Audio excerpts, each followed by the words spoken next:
పరిణామాలు ఎలా చూడాలంటారు సార్? లక్ష్మణరావు గారు నాకు ఒక 5 నిమిషాలు టైం ఇవ్వాలి. నేను 35 నిమిషాలు ఓపిక రాజకీయ నాయకులు మాట్లాడాలని నిన్నాను. ఇప్పుడు నేను కేవలం ఒక విషయానికే కన్ఫైన్ అవుతా, వేరే రాజకీయాలకు అటు ఇటు ఉరికే అవసరం నాకు లేదు. నిన్న మహేష్ కుమార్ గౌడ్ గారు చేసిన ప్రధాన ఆరోపణ ఏంటంటే ఈ తెలంగాణ రాష్ట్రంలో 8 మంది బీజేపీ ఎంపీలు దొంగ ఓట్లతోనే గెలిచారు. ఇదొక్కటే, ఇది ఒక్కదానికే కన్ఫైన్ అవుతుంది. దీనికి కన్ఫైన్ నాకు అవసరం లేదు. ఇదే మీరు పెట్టారు కాబట్టి దీని మాట్లాడు. బీజేపీ గెలిచిన 8 ఎంపీ సీట్లు ఎక్కడెక్కడ గెలిచారు అంటే ఆదిలాబాదు, నిజామాబాదు, కరీంనగరు, మెదకు, మల్కాజిగిరి, చేవెళ్ళ, మహబూబ్ నగర్ 8 సీట్లు గెలవడం జరిగింది. ఇది ఒకటి.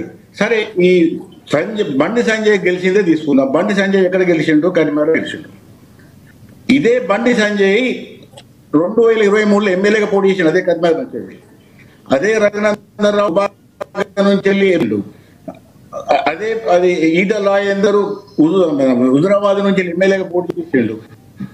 అరవింద్ కుమార్ నిజామాబాద్ నుంచి వెళ్ళి పోటీ చేసిండు. తర్వాత మళ్ళీ వీళ్ళు ఒక 4-5 నెలల వ్యవధితోనే వీళ్ళు మళ్ళీ ఎంపీగా పోటీ చేసిండు.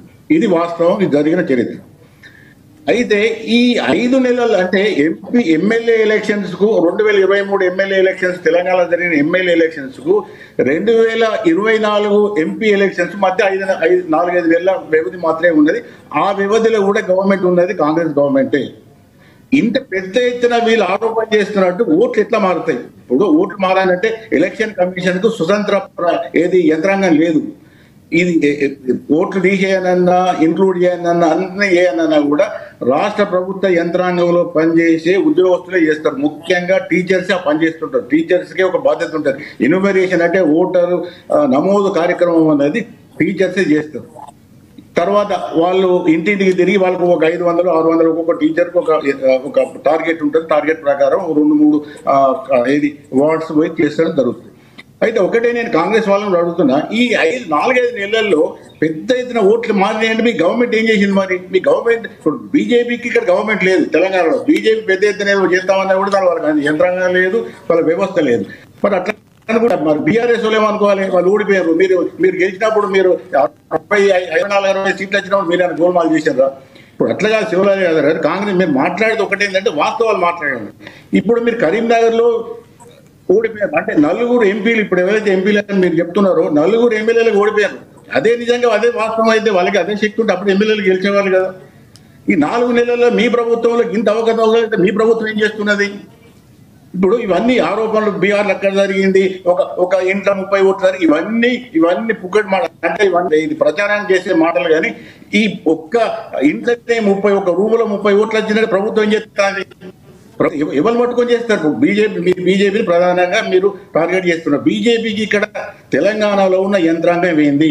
బీజేపీ చెప్తే ఈ గవర్నమెంట్ ఎంప్లాయీస్ తినేంత శక్తి వాళ్ళకు ఉన్నదా? వాళ్ళు ఆ విధంగా చేయగలుగుతారు? ఎస్, మ్యానిపులేషన్ జరుగుతున్నాయి. బీజేపీ ఎలక్షన్ కమిషన్ యొక్క ప్రతిపత్తిని దెబ్బతీయడానికి ప్రయత్నం చేస్తాను, నేను కూడా ఒప్పుకుంటాను. అది ఒక్కప్పటికన్నా కూడా ఒక విధంగా వాళ్ళు చెప్పు చేతులు పెట్టుకోవడానికి అక్షత విధాల బీజేపీ ప్రయత్నం చేస్తున్నది. అది తప్పని కూడా నేను కూడా మీ కాంగ్రెస్ వాదన అక్కడ వరకు నేను ఒప్పుకుంటా. కానీ మిగతా మీరు చేసే వాదనలు ఎవ్వి కూడా వాస్తవానికి దగ్గరగా లేవు. గెలిస్తేనేమో మీరు ప్రజల మద్దతుని గెలిచారు. 2023లో మీరు కాంగ్రెస్ గెలిచింది, అప్పుడు ప్రజల మద్దతు మీకు ఉన్నది.